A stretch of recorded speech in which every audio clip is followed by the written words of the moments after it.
Good morning, students. I am Payal from Vashisht Public School, Una. So, today we will continue the chapter Strategies for Enhancement in Food Production. So, let's begin. Today's topic is plant breeding. जब हम traditional farming करते हैं तो उससे जो हमारा biomass बनता है वो लिमिटेड ही बनता है. हम लिमिटेड ही फूड बना सकते हैं ह्यूमंस के लिए और एनिमल्स के लिए. अगर हम चाहते हैं कि हमारी फूड की जो ये लिमिटेड बायोमास बन रहा है इसकी इंक्रीज़ हो सके ईल्ड, तो इसके लिए हमें बेटर मैनेजमेंट प्रैक्टिसेस अप्लाई करनी पड़ेगी. बट वो भी एक लिमिटेड एक्सटेंट तक ही हम अप्लाई कर सकते हैं. सो प्लांट ब्रीडिंग एक ऐसी टेक्निक है जो हमें हेल्प करती है लार्ज एक्सटेंट तक अपनी ईल्ड को इंक्रीज़ करने में. तो इंडिया में तुम लोगों ने सुना होगा ग्रीन रेवोल्यूशन के बारे में, जो कि रिस्पॉन्सिबल था हमारी कंट्री में जब फूड की रिक्वायरमेंट पूरी नहीं हो पा रही थी तो एकदम से किस तरह से ग्रीन रेवोल्यूशन आया और लोगों की किस तरह से सारी की सारी फूड पे जो भी डिपेंडेंसी थी वो सारी इंक्रीज हो सकी, हमारी ईल्ड इंक्रीज हो सकी. तो green revolution was dependent to large extent on plant breeding technique. जो ग्रीन रेवोल्यूशन था वो ज़्यादा से ज़्यादा किस पर डिपेंड करता था, हमारी प्लांट ब्रीडिंग टेक्निक्स पे, जिससे हम हाई ईल्डिंग और disease free varieties wheat, rice और मेज की बना पाए. क्या हुआ हमारी कंट्री में जब फूड की कमी पूरी करने के लिए ग्रीन रेवोल्यूशन आया. ग्रीन रेवोल्यूशन क्या था, एकदम से किस तरह से हमारी फूड की प्रोडक्शन में इंक्रीज़ हुआ, वीट, राइस जैसी बहुत सारी क्रॉप्स में इंक्रीज़ हुआ through some methods known as plant breeding techniques. तो क्या होती है ये प्लांट ब्रीडिंग, हम सबसे पहले वही डिस्कस करेंगे. What is plant breeding? Plant breeding एक ऐसी टेक्निक है जिससे हम प्लांट की स्पीशीज़ में मैन्युपुलेशन करते हैं. पर्पसफुल मैन्युपुलेशन मतलब खुद से हम मैन्युपुलेशंस कर रहे हैं ताकि हमारी डिज़ायर्ड क्वालिटी का प्लांट बनकर आ सके, हम उसको कल्टीवेट कर सकें और हम अपनी ईल्ड्स बेटर बना सकें और हमारी डिसीज़ फ्री क्रॉप जो है बनकर तैयार हो. कन्वेंशनल प्लांट ब्रीडिंग जो भी मेथड्स थे जब थाउजेंड ऑफ ईयर्स से वो हमारे अप्लाई हो रहे थे, तो जब ह्यूमन कल्टिवेशन स्टार्ट हुआ तब conventional plant breeding methods apply किए जाते थे. तब वहाँ पे एविडेंस हमें मिले थे कि बैक 9000 टू 11000 ईयर्स पहले ये कन्वेंशनल ब्रीडिंग मेथड्स अप्लाई किए जाते थे. लेकिन आजकल क्या है, अगर प्रेजेंट डे क्रॉप्स की बात करें तो वो एंशियंट टाइम से हमारा मतलब उसी एंशियंट टाइम में जो हमारे मेथड्स अप्लाई किए उसी का ही एक रिजल्ट है कि आज हम क्रॉपिंग कर पा रहे हैं. आज के टाइम पर हमारी मेजर फूड क्रॉप्स जो हैं वो डोमेस्टिकेटेड वेराइटीज़ ही हैं, मतलब जो हमारी वाइल्ड टाइप वेराइटीज़ थी उन्हीं में ही इंप्रूवमेंट लगाकर ब्रीडिंग करके न्यू वेराइटीज़ हमारी बनाई गई. क्लासिकल प्लांट ब्रीडिंग में हम क्रॉसिंग करते हैं. नॉर्मली हम प्लांट ब्रीडिंग में क्या करते हैं, हम क्रॉसिंग करते हैं या हाइब्रिडाइजेशन करते हैं प्योर लाइन्स की. प्योर लाइन्स मीन जो हमारी प्योर वेराइटी है किसी भी क्रॉप की. उसके बाद में हमने क्या किया, पहले 2 प्योर वेराइटीज़ में हमने क्रॉसिंग कर ली. उसके बाद में हमने आर्टिफिशियली सिलेक्ट कर लिया कि हमें कैसा प्लांट प्रोड्यूस करना है, तो हमने आर्टिफिशियली वैसे ट्रेड सिलेक्ट कर लिए. फॉर एग्जाम्पल हम चाहते थे हमारे 2 प्लांट हमने ऐसे देखे कि एक प्लांट में कमी थी कि उसको डिसीज लग रहा था, दूसरे प्लांट में क्या था कि उसकी हाइट ज़्यादा बड़ी नहीं थी. तो हम चाहते थे कि हमारा एक ऐसा प्लांट आए जिसकी हाइट भी ज़्यादा हो और उसमें हमारे डिसीज़ भी ना लगा हो. तो इसके लिए हमने क्या किया, आर्टिफिशियली अपनी सिलेक्ट कर ली ब्रीडिंग क्वालिटीज़ वाले प्लांट. अब हमने उनको आपस में ब्रीड किया, तब हमारी क्या हुई, हायर ईल्ड आ गई, न्यूट्रिशन वैल्यू भी उनकी बढ़ गई और वो डिसीज से भी रेजिस्टेंस हुए. तो ये हमने आर्टिफिशियली खुद से चीज़ की. जैसे जैसे एडवांसमेंट होती गई जेनेटिक्स में, मॉलिक्यूलर बायोलॉजी में, टिश्यू कल्चर में, प्लांट ब्रीडिंग जो है वो बढ़ती जा रही है और मोर जेनेटिक टूल्स जो हैं हम लगाकर और अच्छे तरीके से प्लांट ब्रीडिंग कर सकते हैं. अगर हम लिस्ट बना लें कि हमें कैसे ट्रेड्स या कैरेक्टर्स चाहिए, जैसा ब्रीडर्स चाहता है कि वो क्रॉप प्लांट में चाहिए, तो हम पहले एक लिस्ट बना सकते हैं. जिससे हमारी लिस्ट बनाने से होगा जो जो क्वालिटी हमें चाहिए हम पहले से ही फाइंड आउट कर ली. अब उससे हम क्या करेंगे, क्रॉप की ईल्ड इंक्रीज भी कर पाएंगे और क्वालिटी को भी इंप्रूव कर पाएंगे. अब हम चाहते हैं कि ऐसा प्लांट हो जिसकी टॉलरेंस पावर भी इन्वायरमेंट के लिए ज़्यादा हो, वो हर तरह के स्ट्रेस जैसे सैलिनिटी, एक्सट्रीम टेम्परेचर, इस तरह के स्ट्रेसेस को भी वो टॉलरेट कर सके. कोई भी पैथोजन अगर आए उसको हमारी क्रॉप खराब ना हो, वो उससे भी रेजिस्टेंस हो. कोई वायरस फंजाई हमारी क्रॉप को खराब ना कर पाए. उसके साथ साथ उनकी इंक्रीज टॉलरेंस होनी चाहिए टू इंसेक्ट पेस्ट. और बहुत सारे ऐसे फैक्टर्स हो सकते हैं जो हम कंसीडर कर सकते हैं कि हमारी क्रॉप में ये सारी क्वालिटीज़ होनी चाहिए. तो प्लांट ब्रीडिंग क्या है? एक ऐसी टेक्निक है जिससे में हम पर्पसफुल अपनी मैनिपुलेशन करते हैं प्लांट की स्पीशीज़ में और डिज़ायर्ड क्वालिटी के प्लांट्स बनाते हैं, उनकी कल्टीवेशन करते हैं ताकि हमारी यील्ड बढ़ सके और हमारे डिसीज़ रेजिस्टेंस क्रॉप लग सके। सो कन्वेंशनल मेथड या फिर हमारे बोले पुराने मेथड ये सारी चीज़ें पूरी नहीं कर पा रहे थे, इसीलिए हमें न्यू मेथड्स अप्लाई करने पड़े। तो प्लांट ब्रीडिंग ने उसमें बहुत सारे हेल्प की है, लेकिन प्लांट ब्रीडिंग भी एक सिस्टमैटिक वे में कैरी आउट होती है वर्ल्ड वाइड में। गवर्नमेंट इंस्टीट्यूशंस और कमर्शियल कंपनीज ने इसको किस तरह से सिस्टमैटिकली अप्लाई करना है उसके लिए काफ़ी सारे प्रोग्राम्स भी अप्लाई किए हैं। तो मेन स्टेप जो ब्रीडिंग में आते हैं, new genetic variety of crop, अगर हम चाहते हैं कि किस तरह से हमारी एक क्रॉप उसमें अच्छे जेनेटिक वेराइटीज़ हो तो उसके लिए कुछ स्टेप्स फॉलो करने पड़ते हैं। सो सबसे पहले हमें क्या करना है? Collection of variability. नाम से ही पता चल रहा है हमें वेरियस टाइप के जीन्स कलेक्ट करने हैं। जेनेटिक वेरिएबिलिटी जो है रूट होता है किसी भी ब्रीडिंग प्रोग्राम का।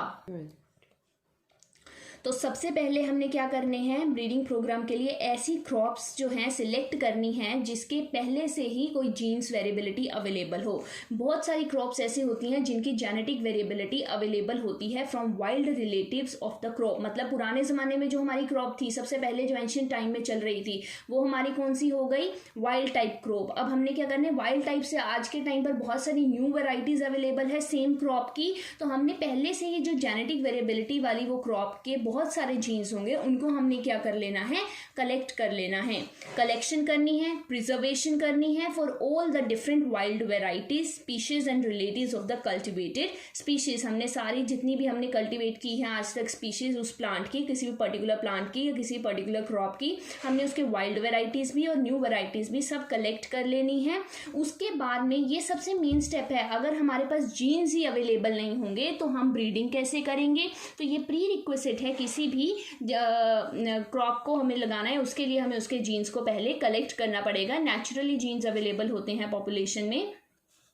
Entire collection of plant seeds having all the diverse allele for all genes in a given crop is called germplasm collection। तो सारे के सारे जीन्स को कलेक्ट करना, जीन्स के साथ उसके सारे अलील्स को, alleles mean different types of that crop, हमने सारे वो कलेक्ट कर लिए। एक क्रॉप की डिफरेंट वेराइटीज हमने कलेक्ट कर ली, उनके डिफरेंट जीन्स हमने कलेक्ट कर लिए। This is known as germplasm collection। So first step is genes हमने सारे कलेक्ट करने हैं किसी पर्टिकुलर क्रॉप के। Next step is evaluation and selection of parents. अब हमने जीन्स इतने सारे कलेक्ट कर लिए, अब सभी से तो हमने क्रॉपिंग करनी ही लेनी है। अब वो जो हमने पेरेंट्स प्लांट सारे कलेक्ट किए हैं उनको हम इवेल्युएट करेंगे, देन उनमें से हम पेरेंट्स को सिलेक्ट करेंगे कि हमने कौन सी क्रॉप के लिए किस टाइप के पेरेंट्स कलेक्ट करने हैं। तो हमने बहुत सारे जीन्स कलेक्ट कर लिए हैं, उनकी हम क्या करेंगे? इवेल्युएशन करेंगे। इवेल्युएशन करेंगे ताकि हम आइडेंटिफाई कर सके plants with desirable combination of characters, ताकि हम ये देख सकें हमें कैसी प्रोजेनी चाहिए और उसमें कौन कौन से कैरेक्टर्स हमारे होने चाहिए। हम अपनी मर्जी से डिजायरेबल कॉम्बिनेशन के कैरेक्टर्स को सिलेक्ट कर लेंगे। The selected plants are multiplied and used in the process of hybridization. अब सिलेक्टेड प्लांट को मल्टीप्लाई किया, मल्टीप्लाई करने का मतलब उसी की हमने बार बार सेम वैसी ही प्लांट्स को ग्रो कर लिया, ताकि हम बार बार उनको, अगर हम एक सीड से हमारी एक टाइप के जीन से हमने एक बार ग्रो कर लिए तो नेक्स्ट टाइम हम उनको ग्रो नहीं कर पाएंगे। तो इसलिए पहले हमें सिलेक्टेड प्लांट्स को क्या करना पड़ेगा? मल्टीप्लाइड करेंगे, उनके हम और क्रॉप वेराइटीज बनाएंगे और फिर उनसे हम हाइब्रिडाइजेशन की प्रोसेस करेंगे। हाइब्रिडाइजेशन मीन दो जीन्स को लेकर एक हमने न्यू प्रोजेनी बनानी जिसके पास वो दोनों जीन्स प्रेजेंट होंगे। सो प्योर लाइंस क्रिएट करेंगे wherever desirable and possible. Pure lines create करने का मतलब बार बार सेम सेट ऑफ जीन्स हम क्रिएट करेंगे और जितनी बार पॉसिबल हो सकता है उतनी बार और जितनी हमें ज़रूरत है उतनी प्योर लाइंस हम क्रिएट करेंगे। अब हमने क्या कर लिया? पेरेंट्स भी सिलेक्ट कर लिए। नेक्स्ट स्टेप क्या है हमारा? Cross hybridization among the selected parents. Suppose हमने दो पेरेंट्स सिलेक्ट कर लिए, अब अगर तो हम सेम प्लांट के बीच में या सेम ही जीन के बीच में क्रॉसिंग करते हैं, that is known as self hybridization और सेल्फ पॉलिनेशन। बट अब हम दो पेरेंट्स के बीच में क्रॉसिंग करेंगे तो this is known as cross hybridization. The desired characters are very often to be combined from two different plants. दो डिफरेंट प्लांट्स के हमने अब क्या करने हैं? कैरेक्टर्स कंबाइन करने हैं। एग्जाम्पल के लिए हम एग्जाम्पल ले रहे हैं कि हमने कौन से 2 प्लांट सिलेक्ट किए। एक प्लांट लिया, एक पेरेंट लिया जिसमें हाई प्रोटीन क्वालिटी थी, उसको कंबाइन किया दूसरे प्लांट के साथ जिसमें डिसीज से रेजिस्टिविटी थी। तो 2 पेरेंट्स हमने सिलेक्ट कर लिए, one with high protein quality and the other is disease resistance. अब क्या करेंगे, इनकी क्रॉस हाइब्रिडाइजेशन करेंगे। क्रॉस हाइब्रिडाइजेशन करने से 2 पेरेंट्स जो हैं एक हाइब्रिड प्लांट बनाकर देंगे जो कि जेनेटिकली उनके जीन सब कंबाइन कर गए हैं, डिजायर्ड कैरेक्टर्स हम चाहते थे, और वो दोनों कैरेक्टर्स अब हमारे एक ही प्लांट में आ गए।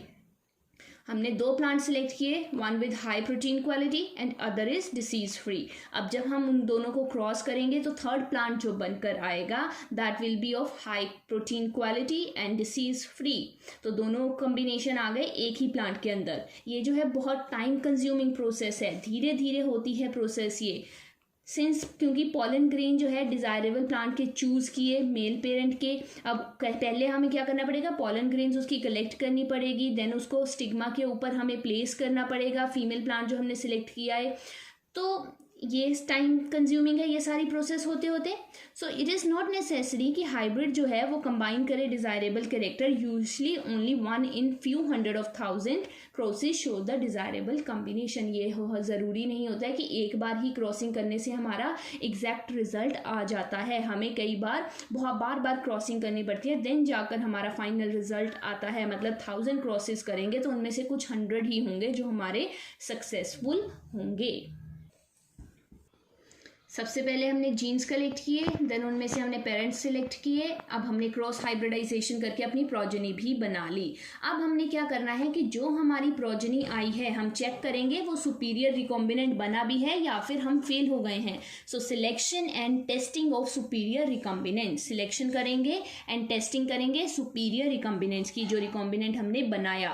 तो इस स्टेप में सबसे पहले हम सिलेक्ट करेंगे, मतलब मैंने बोला थाउजेंड्स में से कुछ 100 ही आएंगे जो हमारे सक्सेसफुल रेट्स होंगे, सक्सेसफुल हमारे रिजल्ट आया होगा।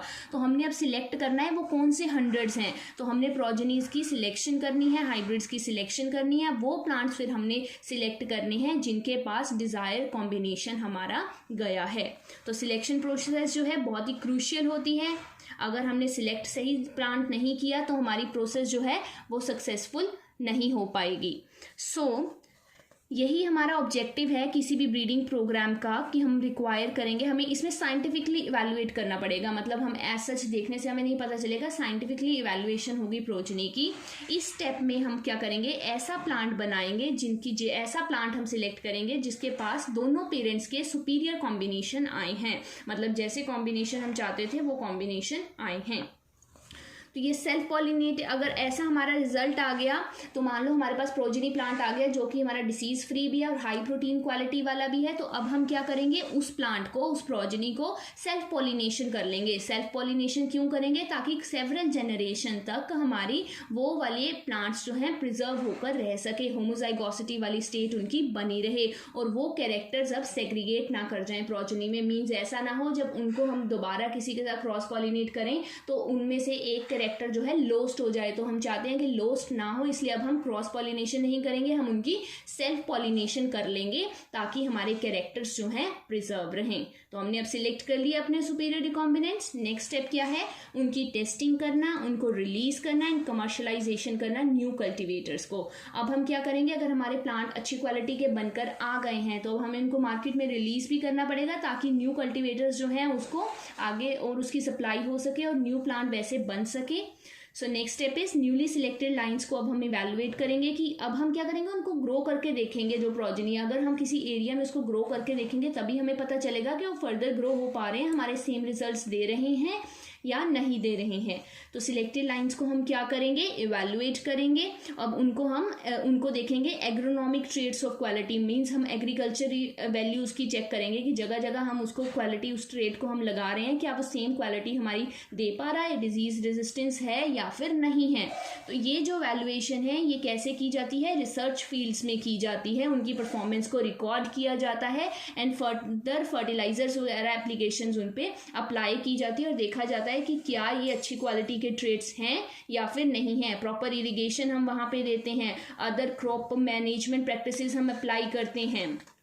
तो इवैल्यूएशन करने के बाद इवैल्यूएशन करने के बाद अब हम क्या करेंगे, उसकी टेस्टिंग करेंगे। फार्मर फील्ड्स डिफरेंट, हम उसको 3-4 सीजन्स तक ग्रो करके देखेंगे कंट्री वाइज। अब हम देखेंगे कि क्या हर जोन में, हर जगह डिफरेंट जगह में वो क्रॉप ग्रो हो पा रही है या नहीं हो पा रही है। अब अगर वो ऐसा क्रॉप जो ग्रो हो पा रही है विद डिज़ायरेबल कैरेक्टर, तो अब हमारी बेस्ट अवेलेबल क्रॉप है। अब हम उसको फर्दर किसी के पास रेफरेंस के लिए भेज सकते हैं, फर्दर हम उसको किसी को बेच सकते हैं, कुछ भी कर सकते हैं, और हमारी डिज़ायर्ड कैरेक्टर्स वाली प्लांट हमने फाइनली ग्रो कर लिया।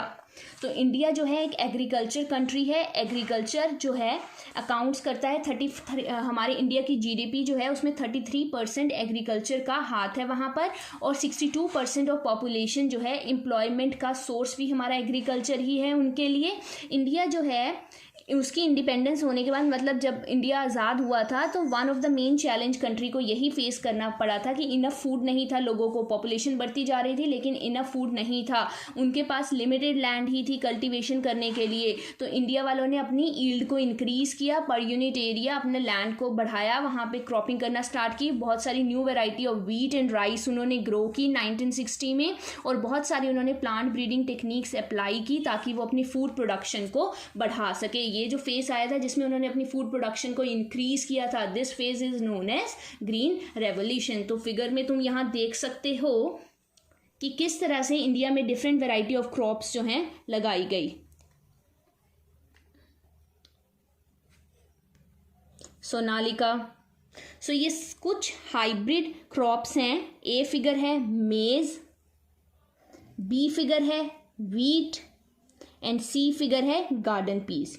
ये सारी हाई यील्डिंग वेराइटीज़ हैं हमारी क्रॉप्स की। तो this was all about green revolution and plant breeding, जिसमें हम क्या करते हैं, new crop with desirable characters को हम ग्रो करते हैं। और इंडिया ने ये इंडिपेंडेंस के बाद ये फेस जो है, ये जो उन्होंने देखा था कि अपनी फूड प्रोडक्शन उन्होंने इंक्रीज़ की थी, this is known as green revolution. So this was all about today's lecture where we discussed plant breeding technique. Thank you.